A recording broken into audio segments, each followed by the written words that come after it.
Hello and welcome, and in today's video I'm going to show you the top 10 art creatures with special abilities. So without further ado, let's get into it, shall we? In at number 10 we have got the Thyla, and the reason why I'm putting this creature here is I just think it is so valuable to the art community, and also just as a general creature. You can get so much use and versatility out of this creature, and it also does spawn on the island as well, so it is hugely accessible to all you Ark players out there, as everyone does have the island. Obviously these things spawn in the redwoods and are a relatively easy tame. There'll be pretty much no issues there as long as you do prepare for it. Some people say that these are quite difficult, but for me, I've never found them difficult whatsoever.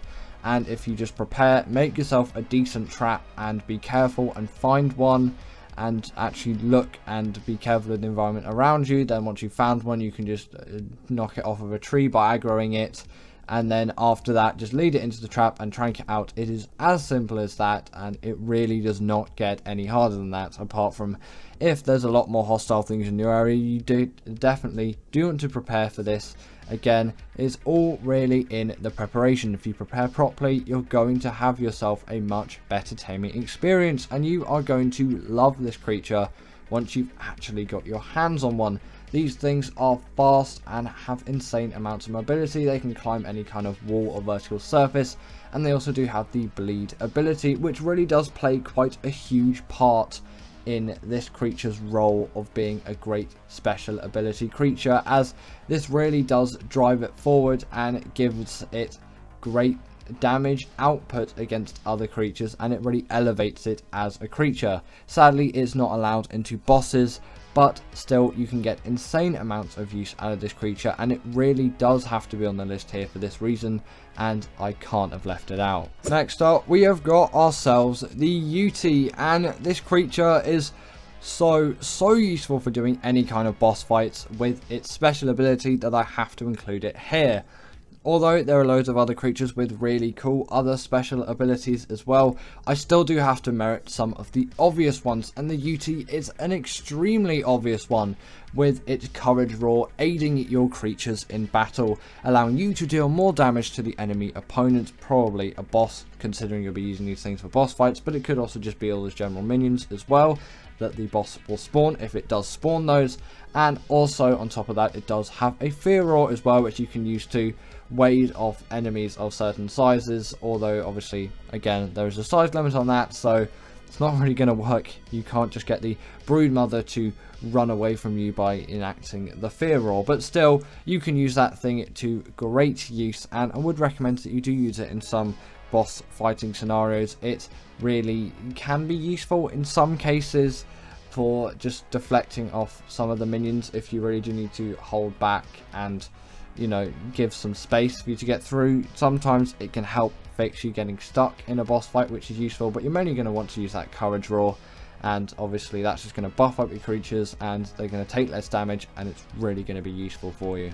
Next up, we have got the Maywing, and this creature is here just because it is so useful for any kind of travel up in the air, and that really does make it such a great special ability creature. Maybe you might consider gliding not to be a special ability, but I do, and it does act as a portable feeding trough as well, so if that doesn't count as a special ability, then I don't really know what your definition of special ability is, because not really any other creatures have the ability to do that, and therefore it is quite inherently special and unique as well. But that gliding ability is found on creatures like rock drakes, but I just find it easier to control on things like the Maywing, and the Maywing is definitely a star creature when it comes to travel. Like I said, it just gains so much speed, and you can tame it so early on. Very easy tame as well, dead cheap to trap, so easy to trank out, and you're really going to have no issues with taming this thing whatsoever. The only real downside is the maps that it spawn on, because maybe they're not the most friendly to get because they cost money. Not sure if they're on Fjorda though. If they are on Fjorda, then it's not too much an issue, but if they're only on Gen 2, then you're just going to have to get Gen 2 to get one of these things, but they might be on Fjorda considering how successful these things were as creatures. Next up, we have got the Snow Owl, and this creature is here for its healing ability. It really is, like, it's so priceless in a sense. Like, it's so invaluable. I just can't live without having this ability on an Arc creature. And although maybe it's not the most inventive one out there, it does definitely have a wealth of them for you to experience. So, you know, it's not going to get so high up on the list, but I think it does at least deserve that number 7 spot, at least, because, you know, you can just get insane use out of this creature, and it's just going to be so useful for you over all of your Arc playing. It really is going to pack a huge amount of punch with that gliding ability first, so you can really get some speed on it. Also does have some sort of infrared, like heat seeking ability, you could say, and that is going to just allow you to seek out any kind of organism that gives off heat, which I'm pretty sure is every single creature in the game. Useful for PvP if you're trying to track down players, or PvE scenarios when you're just trying to find some smaller creatures that are lost. You can kind of use it like night vision as well. You also want to crank up that stamina, because these things freeze and heal creatures, that being wild creatures, your own creatures, or enemy creatures. Don't know why it heals up some enemy creatures unless you maybe just feel bad for them, but for your tame creatures that's pretty self-explanatory. But for wild creatures, maybe it's not if you haven't really played much Arc. But either way, if you're trying something out and, you know, its health isn't particularly doing that great, then you can just get one of these things and heal it up, and boom, you're going to have yourself a healed tame, and its torpor's really not going to go down that much, and your team experience is just going to be a lot nicer. You can also use the Snow Owl pellets on things like gachas to get some insane loot out of them. So if you haven't already, get yourself a Snow Owl. Next up, we have got the Astrodelphis, and I think this creature really does just play quite a huge role in general Arc playing, and also it really does just aid in any kind of transportation around the map, as they can move at incredibly fast speeds, which is obviously extremely useful. The Tropoignathus is another great creature here, but I kind of do prefer the Astrodelphis on quite a lot of levels. Not in terms of model design and looks, the Tropoignathus is better there, but it's a lot more acrobatic, and for me, somehow, I just find it a lot easier to control, and I like how it just generally moves around. The animations are nice, and obviously the model does look pretty cool as well. Your only real downside is that saddle level, and taming it might seem a little bit expensive on the first hand, but you know, it isn't the worst of the worst, especially considering you're on Gen 2 when you're taming these things realistically. Again, not sure if they're on Fiorda, they might be on Fiorda, but Gen 2 is really easy for getting any kind of element, so it's not going to be too much of an issue whatsoever, at least most of the time. But yeah, really fast, really agile flying mount, and I do just really like this. It's like in a lot of ways the Astrocetus, but it does a different job and better. At number 5, we have got the Rhinoganatha, and this creature is here just because it is so packed with features, and I really do have to merit it for all of that. It does stand as a very great special ability creature, being able to pick up creatures of such great sizes up to things like Rexes and Paraceratheriums.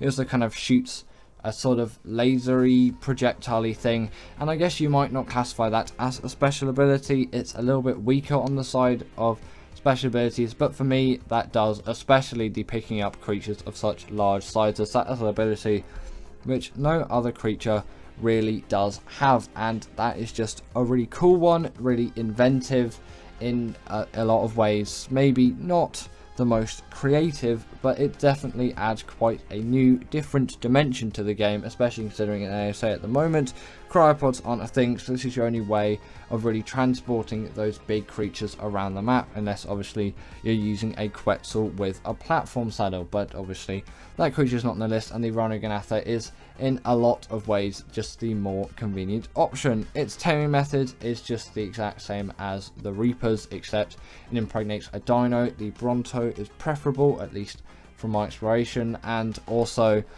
you need a lot of resources as well if you want 100% effectiveness. They were on screen there, but I don't really think they are too necessary to tame these things, as you're not going to be using them in bosses and things like that. So there's not really a point, in my opinion, to get 100% effectiveness. Even if I was taming a boss creature, I probably wouldn't even bother to get 100% effectiveness. Just feed it like a better food. In this case, obviously, it's not going to need really food it is going to have cravings where you can give it those resources to get 100% effectiveness, but for my purposes, I don't really think it's that useful, and I've never done it myself.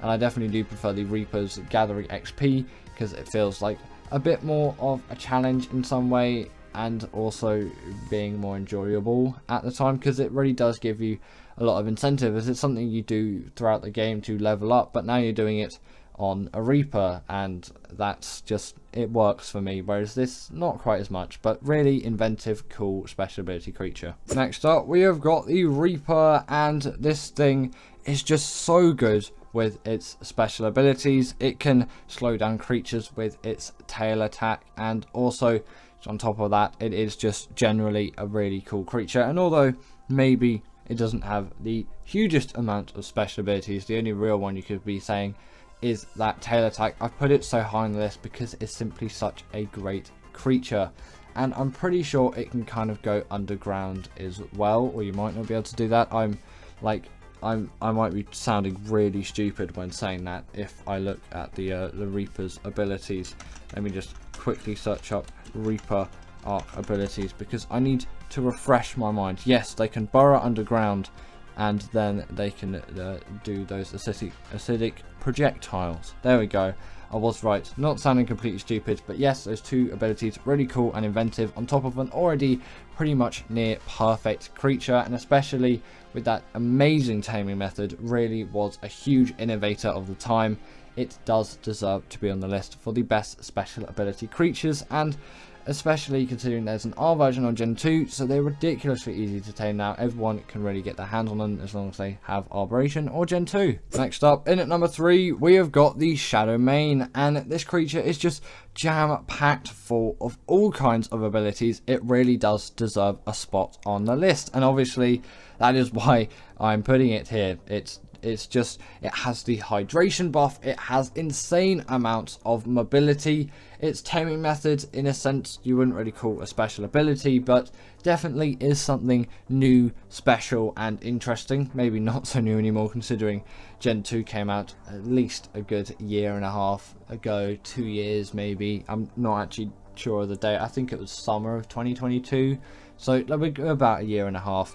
They also do have the ability to charge up their damage over time. They can go invisible as well. Obviously, they have the pack buff, no bleed ability, have the hydration buff though, so they really are packed with the stuff. And also on top of all of that as well, they're great swimmers, and they really are a creature which I think you should be going out for, and you should be getting in your arc progress as long as you can bear that taming method. But trust me, it really is worth it. They're great boss creatures and just great all-rounders. In at number 2, we have got the Desmodus Draculae, and this thing is here pretty much just for its sanguine elixir. It really does just aid it so much as a creature with a special ability. It makes it insanely easy to tame creatures like Bloodstalkers, which is actually one of my favourite creatures, and I probably should have put it on this list, considering you could definitely count it as having a special ability, but I guess I'll give it an honourable mention now. I definitely do think it deserves it, as long as creatures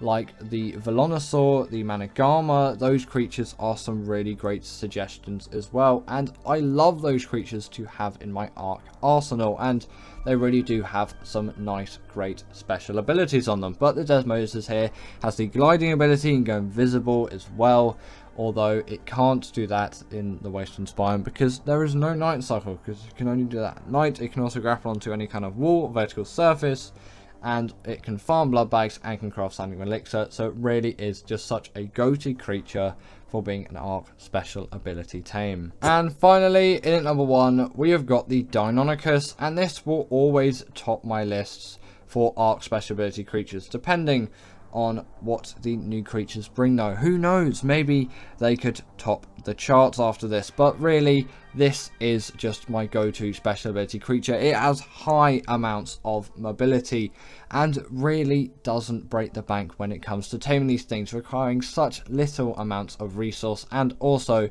really not too much technical difficulty as well. Maybe not the easiest in the world, requiring you to go to the chalk cliffs biome and steal an egg out of the nests of the Deinonychus, and then obviously escaping them without dying. But it honestly isn't too bad, especially if you have yourself a crossbow and a grappling hook. You can just grapple yourself up into the cliffs, and it really is going to be a quite easy time for you. And if you have a Pteranodon as well, that is going to make this stuff even easier. And then once you have one, you have such a mobile creature which is capable of doing tons of bleed damage to bosses, and it can also grapple onto all kinds of big creatures as well, inflicting even more bleed damage. These things also do not take full damage, which is just a nice bonus for me. They have the pack buff as well, which again does aid them in defeating bosses and just general damage dealing, and they can climb up any kind of wall, vertical surface, things like that. Although maybe not as elegantly as something like the Thyla, it takes a little bit of getting used to, but after that you really don't notice it. And I hugely enjoy the Thyla, not the Thyla, the Deinonychus. I do enjoy the Thyla, but the Deinonychus more so, and that's why it's in at number 1. In at number 10, we have got the Velonosaur, and I really personally think this definitely does have to make the list. It is often, in my opinion, very forgotten about, and also, on top of that, it is extremely cool and useful to me, and Wildcard have never revisited this creature, at least in like making a new one that's similar to it, that uses that same ability of essentially firing darts from its body onto other creatures. And maybe, I guess, maybe you shouldn't do that because, you know, like, it would not be too differentiated from the Velonosaur. Obviously, the R Velonosaur did come out with Gen 2, but still, I feel like Wildcard could explore this idea even more, or give the Velonosaur some kind of TLC as well, because I do admit it is good. It is just really sad that its damage doesn't scale with its bullets, and you could really utilize that ability, which it has, even more, and get so much more use out of it and make it cooler. Obviously, by adding more damage you can actually make those better, and you could do like different kinds of bullets, like you have different plate types on something like the Stego. Like, you could have some that curve around walls, like, you know, homing one. You could have ones that like set fire to things, one that freeze things. I kind of a bit Pokemon with all the different like fire, earth, but you could really get some good use out of it. Next up, we have got the gas bags, and I feel like this creature is really cool and very inventive, and as a fantasy creature it really just works for me, and I really find it such a great one. Like, I love the way it works and how it's implemented and how it moves around the map, because yes, it definitely does take quite a bit of a learning curve to actually fly these things somewhat efficiently, and in this B-roll I'm absolutely terrible at flying it. Sorry for the atrocious gameplay, you're just gonna have to deal with it, I guess. Either way, they're not the easiest thing to fly, but I can see how it would ergonomically work, and nowadays I am a lot better at flying these things. This B-roll is a little bit old and I should really consider updating it. I'll probably do that in the future at some point, but you know, you still get the representation of the gas bags and you can see how it works. Essentially, you level up your oxygen and then that will give you gas, and then the gas allows you to fly around the map, because obviously that's what you use, and it will slowly deplete as you keep going. The one kind of downside about these things is they do take full damage, and also taming them can be pretty annoying because it's pretty buggy, and you definitely do have to be careful about that full damage, as if they run out really high in the air, considering they're not too easy to control, especially in the early stages, and you'll probably be doing this more in the early stages. You go up way too high and then just simply run out, and then you'll just kind of fall to your death, or you use a lot of damage. So not a lot of damage, you use up a lot of health. What am I talking about anymore? My brain is confuzzled again, like it was in yesterday's video. Either way, yeah, you don't want to do that. Obviously, if you do end up in that, you can simply just dismount just before you hit the ground, and it's not really that much of an issue. The only real issue then is just getting out and away from all of those pesky creatures which lie, you know, just on the ground. Obviously the wyvern isn't a ground creature, but there was a lot of corrupted wyverns down there, and then I ended up just going way too high to the top of the map. So it really just show you definitely got to be careful with these things, but I really think they're cool and I love the way they're implemented. Next up, we have got the crystal wyvern, and this creature is here just because it kind of expands on what the wyvern does, and in my opinion it just does it better. Its taming method is so much easier in my opinion, and a lot more simple. I know it is locked behind a level 65 level, like wall. Essentially, you've got to get to level 65 to be able to tame this thing, and you do need the primal crystal, so you need to knock out one of these wyverns to actually get that primal crystal. But doing a note run isn't that bad, and knocking one of these things out can be very simply done with a pretty relatively inexpensive trap and some trank arrows and a crossbow, or you could even just use a bow, but you know, you'll probably have a crossbow by the time you tame one of these things, and they're just so good, and you get pretty much the full wyvern experience, which I'm confident is the same really. Obviously it's different because it's different style of wyvern. You get the hydration buff on these things, seemingly a little bit kind of useless considering it's a fire and they can't go in the water, but still you do have that. And with that blood crystal wyvern, it just, their main ability is so cool and so useful and so effective. But people really do like this just normal tropical crystal wyvern, I think it's called, something like that. Not really too familiar with the name of these things. I usually just call them the crystal wyverns. But yes, they, in my opinion, are definitely very deserving of being on the list, and I just simply had to put them here as I really do enjoy having these things on my side and taming them. They are just a dream to have. Next up, we have got the snow owl, and this creature is here just because of how full it is with all of those abilities, and you really can't let it down for all of those. It just packs so much in terms of all of its great abilities. It has to be on this list, and it also just becomes sort of a better version of the griffin in my opinion, although yes, maybe not as speedy. I will give the griffin a brief mention. It's not on the list. It definitely could be worthy of being on the list, and I might be tempted to switch out the Velociraptor or something like that, or maybe put it instead of the snow owl. It really just depends on personal preference, and for me, everything that the snow owl does, I feel like, you know, the griffin does, but like not as well, maybe in terms of obviously speed. It's faster, but I just prefer this creature because it's a bit of an all-rounder for me. It's got that glide ability, so you can pick up the speed. On top of that, it's also got a heat-seeking ability, more useful for PvP players, as you can see if any people are trying to raid your base, or if you've trying to find someone, you know, if they have raided your base, or if they've been trying to, then you can quickly track them down like that. And obviously if you're trying to find any small creatures or just creatures that are lost in PvE, works as well, and it works quite well as a sort of night vision camera as well. And also on top of that, they do heal up creatures as well with their freezing ability. Don't know how many times I've said as well, probably far too many. Either way, you can freeze those creatures up, and then from that, obviously, it's going to heal them, and it can be any type of creature, enemy creatures, your own creatures, or wild creatures. And wild creatures, it kind of adds a new dimension to healing creatures, which the den doesn't have, which is if you're taming something, and then, you know, you put loads of tranks into it, and it's really low on health, and you can just quickly heal it up with one of these things, and obviously it's going to freeze it, so it can't deal any damage back to you.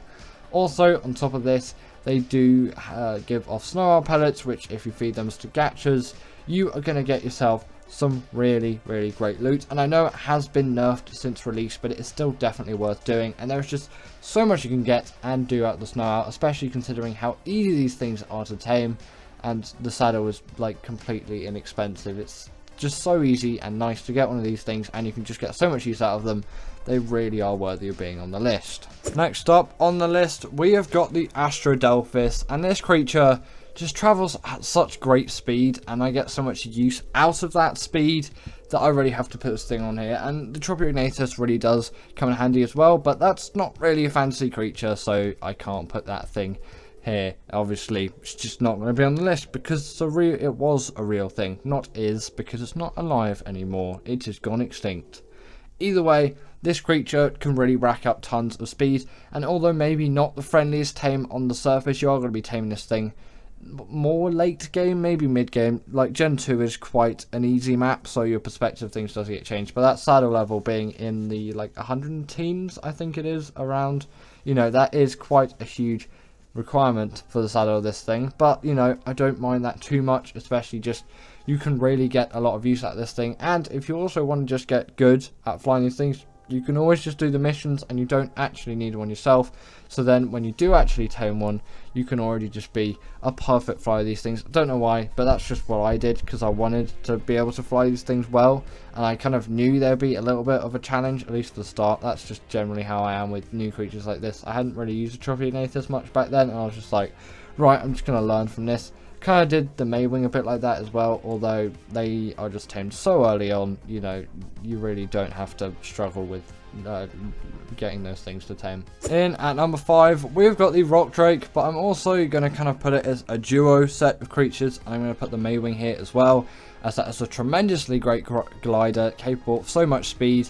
It also acts as a portable Fiend Trough, and you can grab the berries too, and glide along the surface of the water, and it's a pretty good swimmer as well, and it definitely should not be underrated for that.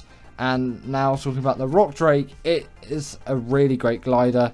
I think it was the kind of the first one introduced to Ark, and it packs so much damage, and it is your only real source of travel on a map like Arboration. And I really enjoy how this creature just generally flies around the map. Obviously it doesn't fly, but still, like, you know, this creature is just, it's so elegant in how it was designed, and you can tell Wildcard put a lot of thought into this thing. It really does fit into the map. It's just generally got a really cool model design. It looks really cool, and taming it, although is pretty much just the same as the Wyvern tame. You go get the egg, not from a trench, but just from a general nesting area down in the red zone, I think it's called. And then yeah, from there you get the Rock Drake egg, and then you get out and then use the air conditioners to do it. You're not going to really need, we're not really going to want to use campfires, because you need such a specific temperature. It's not even worth doing it. Not even sure if it really can be done with campfires, because I can't remember if it's a really low temperature or a really high temperature. Probably high considering it's incubation, but you never know with these things, and once you play loads of weird wacky mods, you're going to get some very weird incubation temperatures for things.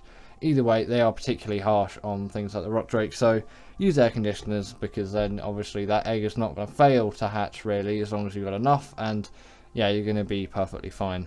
Next up, we have got the Desmodus, and this creature is here because it has Sanguine Elixir. It is a blood bag farm, and it is just capable of doing so much. It's a glider as well, and personally I do think it glides even better than something like the Snow Owl, and you can really tell it is an extremely high quality creature because of those animations. And I know it's not really going to affect how these things actually handle, because they already handle tremendously, but it really just show that Wildcard put quite a lot of effort into this creature, and the creatures just keep getting higher and higher quality as they're introduced into the game, and it is really nice to see all of these cool changes, and that is just why they are such nice creatures to use. And I really enjoy having creatures like this. It just makes my day, and having a creature as good as this, which can also gather blood bags and get to one of my favourite tames, which is the Bloodstalker, so I can tame more of those things as well. It's a really nice thing to have, and obviously that Sanguine Elixir does a third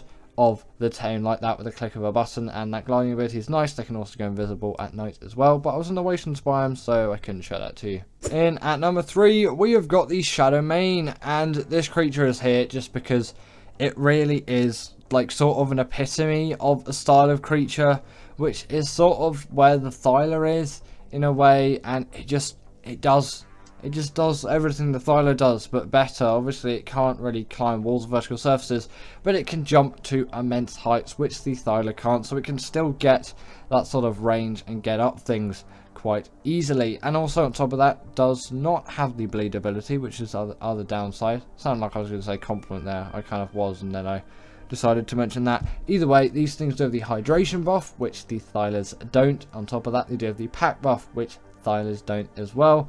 And another actually downside, I know these are number 3 in the list, and I'm still talking about downsides, is the taming methods, because it's god awful and I hate it. But they're really good swimmers in the water, capable of so much damage. They have such high mobility in packs. They can go invisible and do all kinds of crazy stuff like that. Obviously they get the pack buff, and they deal so much damage. They're such nice creatures to use and handle. They had to be on the list. In at number 2, we have got the Rhino Ganatha, and although my opinions aren't the best on this creature, I do admit it is a fan favourite of many, and that is why it has been pushed up into the number 2 spot. Personally, it wouldn't have really been on the list for me, as I find it is way too OP, but that can't really demote it for being such a great fantasy creature, and you can get so much use out of this thing. I did have to put it way up high in this list, as I do admit it is definitely nice to have sometimes. And when thinking about it, it can just pick up such a wide range of creatures like Rexus and Parasauritherians, which really didn't seem possible back in the early days of Arcanets. It's nice to see that sort of progression. Again, does feel a bit off that I can pick up creatures of that size, but it definitely does come in real handy, especially in ASA, considering cryopods aren't out at the moment, and they probably won't be here until extinction releases, or the community might sway the devs to add them in a little bit earlier, as it is quite an inconvenience to say the least. Also, these things deal tons of damage as well, and they have some really cool abilities, very nice animations, and the model is packed full of detail as well. The tame method is pretty much just ripped from the Reaper, and I do have a taming guide, so if I remember, I'll leave a card up there, and also you can just search it if I actually do forget, if you're wondering how to tame one. But you know, you probably do know how to tame one by now. They have been out for quite a while, and obviously they're maybe not the most difficult to tame, and people do make them out for being quite difficult. But if you have a net launcher or some kind of simple trap, and you have something which is capable of doing quite a lot of damage, and you do have something like the magnifying glass, or on ASA you can just download the awesome Spyglass mod, as mod accessible to everyone. And obviously you got yourself a Bronto. You don't really need all of those resources, because I don't know why you'd want 100% effectiveness for this thing. It's not really a boss creature. It's not going to make too much difference, really, at least from my use of it. It's not actually too bad to tame. But just before we get into number one, I do have to mention a few creatures, which are the Noglin, because I think that thing is just really cool, really nicely implemented. I also want to mention the Bloodstalker, my favourite underwater tame, but it didn't really make the list because it's not maybe the most popular for everyone out there, and there are just so many other creatures which I still want to put on their list.